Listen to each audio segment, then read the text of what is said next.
Hey, metalheads, welcome in. Yes, we are back. We are the team that is known as First Look. That's right, reaction videos. My name is T Buzzard, and you are Mike Kenobi. That's right, Mike Kenobi, my producer. And boy, man, we've been away for a little while. It's a little strange to say that we've been away for a little over 4 months. But guess what, Michael? We are back. That's right. That's right. And Steve, why are we back? I mean, we were always going to come back, but what is it that has really kind of spear-driven this like resurgence? Oh, this is hot news. If you have followed the show in any way, you're going to realize that what we're about to tell you is big news. Okay, you may have seen it. The news coming down the wire is that there is going to be a premiere video by Electric Callboy, whom we very much love here on First Look, but they are doing it with Baby Metal. I know. Oh my gosh, this is crazy. I mean, who would have thought in the metal universe that this would happen, Michael? I mean, truly. I mean, Baby Metal has done some pretty epic crossovers, and Electric Callboy the same, but Baby Metal has really picked some great bands to collaborate with. And you already said it, right? I mean, Electric Callboy is one of our favorite bands on this channel, second really to none. So yeah, I will be very curious to see how those worlds collide. So, well, and yeah. I want to give a little history on it because Electric Callboy, we have done 5 videos. We also did a concert review. We got to see him right here in Sacramento. It was an epic concert. Both Michael and I would agree that it was one of the best concerts we've been to. It was the Ace of Spades here in Sacramento. But we started out, let's see, with Hypa Hypa. That got 23,000 views. Techno Train, 7.8 thousand. We got the Moves, 13,000. Every Time We Touch, 6,500. And Pump It, which was 4.2 thousand. Okay, so there you go. They've been very popular. So the first time that we covered them was Hypa Hypa. You heard that, 23,000 views on that video, and we absolutely love them. I'm wearing the tour shirt, right? But along comes Baby Metal, and we did feature them here on the program. So everything I've told you, Pump It, Every Time We Touch, We Got the Moves, Techno Train, Hypa Hypa, they got high 9s. Okay, I may have even given one a 10. It was so good. But we did look at Baby Metal. Now, Baby Metal, I looked at a live version of a song, and I think that was a mistake because the live version, when I looked at it, it was like 7.5, 8 minutes long. And I said, unless they're Iron Maiden, they better find something to hold me. And they didn't hold me, and I made the epic mistake of giving them a 0. That's right. We actually don't even have the video available because the hate came hard with a capital H. But here's what we realized. There are some things I'm going to love, and there's some things that I'm not going to love. And guess what? That is okay. I mean, it was pretty crazy what happened with the Baby Metal video. As a producer, as you were watching, because you see all the comments come down, what was kind of like your reaction when you saw everything? Yeah, you know, I think, man, you just saw the full array of frustration coming from the fan base, and not as if it was completely hard to understand. Like I heard and understood quite a bit of the criticism. I mean, some of it I found to be a bit foolish. Like it seemed like there were bridges that they were attempting to gap that didn't quite mesh. But neither here nor there. I understand, and I'm sure you do the same. Like whether we align with Baby Metal or whatever it is, it doesn't particularly matter. Like we all have those artists and bands that we do love and that we do want other people to love. And I think it's a fine line of like tuning into a reaction channel and then being frustrated with the reaction. And I think for me, like the reason ultimately that we decided, or at least for myself, why it made sense to take it down was because I want, and I know you're the same, I want this channel to be more about the positive aspects of highlighting bands as opposed to like, and again, it was never a hit piece attempt. It was just kind of like, we just kind of put it out and didn't really think much of it. And maybe that was a bigger mistake. But again, I'd rather, again, it's a delicate line. I want to highlight bands. I want to err on the side of positivity. I also want to be authentic. If we don't like a band, I think that that's okay. Again, the fan base may say otherwise. And even if we do say good things about bands, we still catch a bit of flack by way of the Ginger fan base. You know what I mean? Like no good reaction is ever quite good enough. Either it's talked over too much, either the reaction is too little. So it is a delicate line, but again, all that to say, I'm very, very excited to see what that world is like when we cross over Electric Callboy, our favorite band today, with Baby Metal, who admittedly, in terms of just like the history of the channel, has been historically our least favorite band. So very, very excited. And you know what? I did a little deep dive on them. So we should tell you, like, they're coming out with a song, and the song has actually got a name. It's called Rat Tat Tat Tat. Okay, I think I had enough tat-tats in there.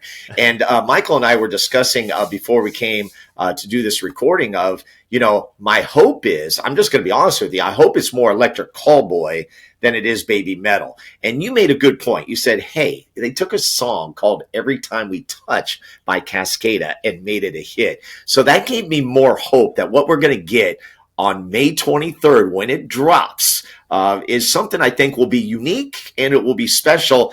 And for me, I feel like it's like a forgiveness factor, right? It's like, okay, we took the best band that we love and the band that we gave the worst grade to or grade ranking to, and we're meshing them together for something special. It's a beautiful thing. Absolutely. Absolutely. And again, just like the analogy we were using earlier, this is either going to be chocolate and peanut butter, or this is going to be oil and water. You know what I mean? Either it's going to work or it isn't. But again, I err on the side of it's going to work. Again, if exactly like you said, if Every Time We Touch can be a genuine metal bop, then I truly believe that anything that Electric Callboy is in, it can go into that realm. And again, that's not taking anything away from Baby Metal, because again, their fan base speaks for themselves. It's huge. Their accolades speak for themselves, right? Mm-hmm. Just because it doesn't click for us doesn't mean that it's wrong to like them. In the same way that I feel, and I think the fan base, to a certain extent, acknowledged, and I even saw it in the comment section from some, where it's like, it's not needed to love the band, but again, it was the 0 that was like the big sticking point. The 0 and the early like if cut, I would have went 5.2 or something like that. Yeah. And again, then I was like, okay, that's valid. I get it. No. And again, I do think that there were bridges they were trying to gap that weren't quite there. Like the most obvious one, and it feels silly acknowledging, but it's like, they were like, oh, because it's a female fronted or grouped band from another country. It's like, okay, well, one of our other big bands that we recognize all the time is Spirit Box, female fronted, if we want to go down that road. Crystal Lake is another band that is incredibly big on this channel, and just in terms of like overall score, they are from Japan. So I don't know. Again, I don't think that quite holds and I mean, ground, we have featured at least 5 bands with female front vocals, and we love it. I mean, I absolutely 100%. Love it because I'm just so in awe of it. This is just something different. Okay, 100%. It's J-pop, and to me, that's not metal. I know it's combined with, but that's the big difference for me. So I think it's going to be very, very interesting. This band, Baby Metal, both bands actually were formed in 2010. Wow. And I just got some fun facts for you. Do you know that they're called Kawaii? I think it's Kawaii because it's spelled like Hawaii. Kawaii Metal, which means cute metal. So there you go, right there. It's a combination of heavy metal and J-pop. See, to me, heavy metal has never been cute.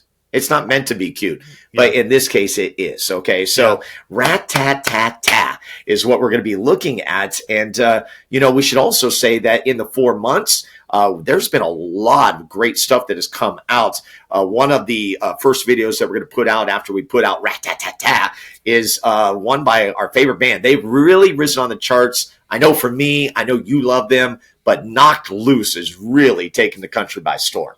100%. I saw that they were charting higher, and again, this could have been social media clickbait, but I believe I saw that they were charting higher than Taylor Swift. Now, again, I don't know if the Knocked Loose fans want the Swiftie beef. You know what I mean? Like, we can all coexist. But no, the new record is wild. That last track, I think I said to you, that last track, Sit and Mourn, like I can listen. I mean, the whole record I can listen to repeat, but like that's one of the few songs that I can single repeat that one and just play it over and over because it's just so methodical and slow, but great record. Yeah, their sound is unique, and he's unique, and I talk about that in the video that we take a look at. And also, I like the old school factor of them releasing single by single. I really Yes. like that because what that does is that reminds me of the old days. That's what bands would do. They Yeah. would release a single or two before they released the whole album because it would really give you a taste of what that was going to be and then make you look forward to being able to hear the rest and then kind of, compare it or say, man, they really did pick the best ones if that makes any sense. Oh, 100%, 100%. And I think to your point, I think in the era of streaming, like even before like things like Apple Music, Spotify, things of that nature, like I'll fully admit, like I was the era of like Napster and torrented music and like getting the full record from a band like way ahead of time. And it kind of took like the specialness out of it. Like there was something kind of fun about having an album sometimes months before it actually came out officially. As bad as that is, sorry bands. We still buy the merch, right? Some ways it gets made up, but neither here nor there. This new thing that bands are doing with like the early pre-save, you go to the site, you hit pre-save, link it to whatever your preferred listening choice is, and then to your point, it just kind of releases. And on Friday, every now and then you get a notification that's like, "Hey, this new Knock Blue song just came out. It's on your phone already. Here you go." Like it feels like a holiday. It's like, oh, I get something new to listen to. And yeah, do they pick the best single? Sometimes, right? Depending on the band, sometimes they do pick the best singles, and you're like, ugh, right? But this one, it was just like, oh, any one of these songs they could have put out because they put out four now, and all four are just like absolutely solid. Another band that we will be taking a look at pretty soon that within this 4 month range, Kim Dracula. I mean, Yes. It's been popping up my feed on a lot, and I'm all, hey, Michael, we got to take a look at this. And all of a sudden, I almost felt like it was like falling in reverse, like those kind of videos and that kind of feel and that kind of experience. Your thoughts? Yeah, no, Kim Dracula is genuinely my favorite artist right now. Wow. Like just in terms of full package. Like I've always been a fan of like the very like over the top showy artists, right? And this person is an artist through and through. Every video that they put out is so visionary, and I'm so stoked for that band.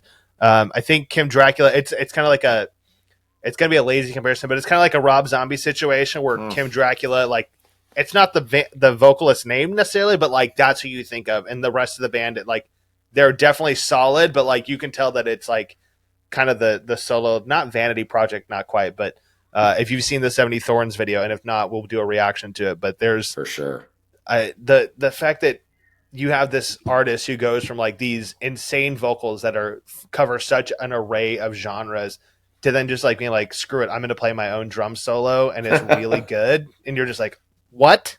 So it's, yes, one of my favorite artists right now, hands down, Kim Dracula. Okay, I'm glad we mentioned that. Speaking of Rob Zombie, one of the big fans of Baby Metal. I came across that. Him and, believe this or not, Rob Halford of Judas Priest. Now, he's in his 70s, but he actually performed with Baby Metal. Yeah, Baby Metal has definitely got a following. They played on tour with Metallica. They played on tour with Guns N' Roses and Red Hot Chili Peppers, who, by the way, I'm seeing June 2nd. Cannot wait. That's another one. So one more thing I want to hit before we leave here is that we did get to go to a show, and this was pretty epic. It was in Roseville, and we got to see a mirror, right? We have highlighted my favorite song, which is Smokey. We definitely got that and more. But man, what a great show. And not just them, but the bands that played before them. It was a solid lineup. Yeah, no, absolutely. Amir crushed. This was I've been listening to Amir for close to 15 years now, but I've only gotten to see them. Literally, this was my second time seeing them. Wow. But no, they never disappoint. And yeah, no, to your point, like the bands before. So, good friends with the people in Chamber, or friendly with the people in Chamber. Got to take them some barbecue. You took them before food. The show. Yeah, you took them barbecue. Got to take them some barbecue before the show. That was kind of cool. Although I didn't realize this till I was taking the food to deliver to them, that the band is from Memphis. So I was like, oh boy, the kid from California is like, here's barbecue. Here's some barbecue. They're like, we'll see. But no, they did great. I loved their kind of presentation. If there's any bit of feedback at all, it's the same thing we talk about. It's that opening band consistently like, move around, do this. I will say for Chamber though, specifically, the only caveat to that is like their opening recording of calling themselves psycho metal, like their songs are so like fast and kind of Right. all over the place. Like there's Yeah. not a lot of like, you're not like, oh, here comes the part, right? It's kind of all over the place. So I understood it a little bit, but it does become like, no, make a move. Right. Make a move. You know, Right. like don't tell them, make them.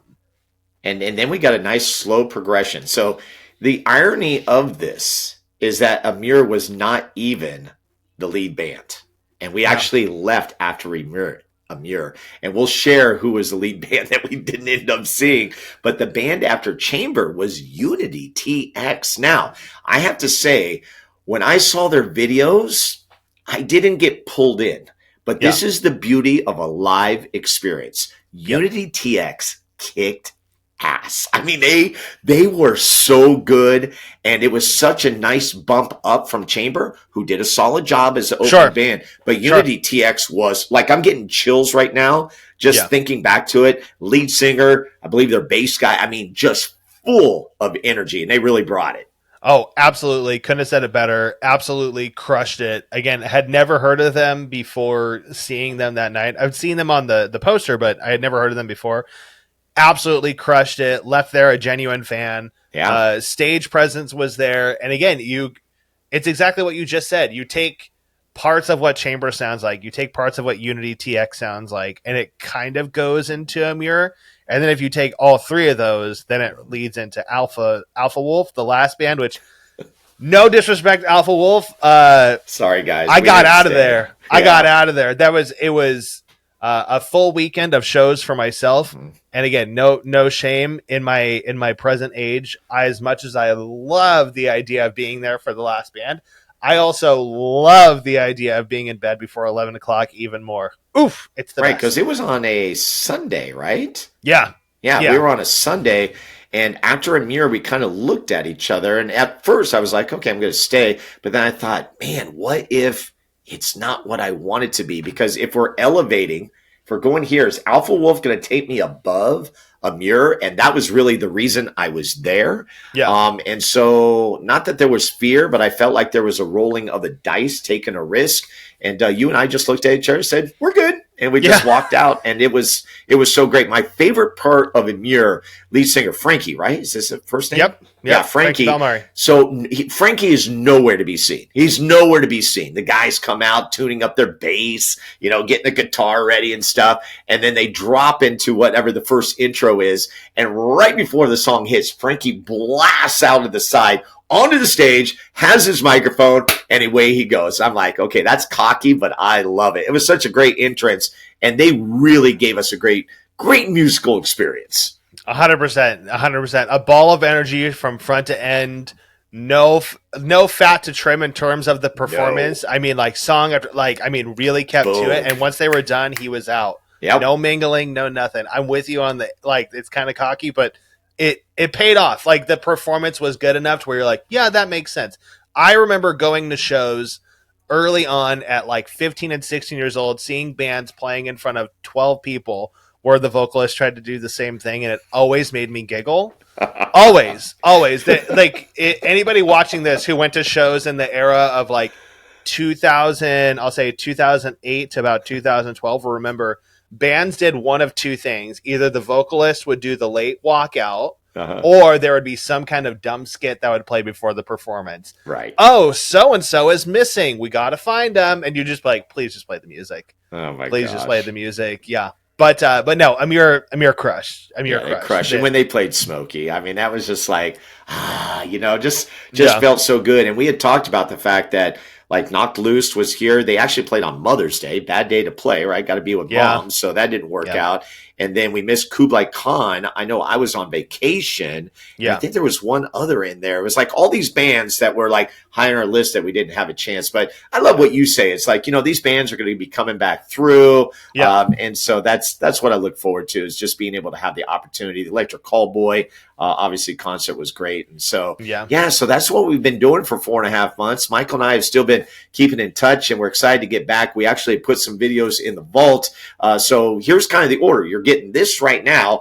This will be followed by the premiere because we thought that's a great way to kind of get back on track. So it's Rat-Tat-Tat. And actually, you can see there's a little trailer that's on YouTube. It doesn't give you much, okay, but it's kind of fun to see. And then, of course, we will look at the video, give you a little reaction, and then get back on track. And then we got 2 more videos that are already in the vault, ready to go. And then, like we said, back on it, back on the train, on the metal train. And, of course, we got to go to some more shows, of course. Right, Michael? That's right. That's right. And if I may, for a brief moment, side rail, in that same weekend, I got to see the Acacia Strain 2 nights in a row, Friday and Saturday. And those shows were spectacular, and also left early for those shows after the Acacia Strain. And that's pretty interesting because you did a back-to-back. It was with the best. The same bands. It was the best. So they played 2 records full through, one night, one the other. Wow. And they were playing with Between the Buried and Me. And no disrespect to Between the Buried and Me. I remember them growing up. It just was never a band that I was like, it was my band. Gotcha. But the Acacia Strain was. The Acacia Strain, I know I say favorite band. The Acacia Strain has been my favorite band this entire 15-year run. Like, okay, non-negotiable. Whenever they put out the same record 3 albums in a row, like, that was my favorite band. And this was the best showing I've seen of them. I've seen them, this is probably my 8th or 9th time seeing them.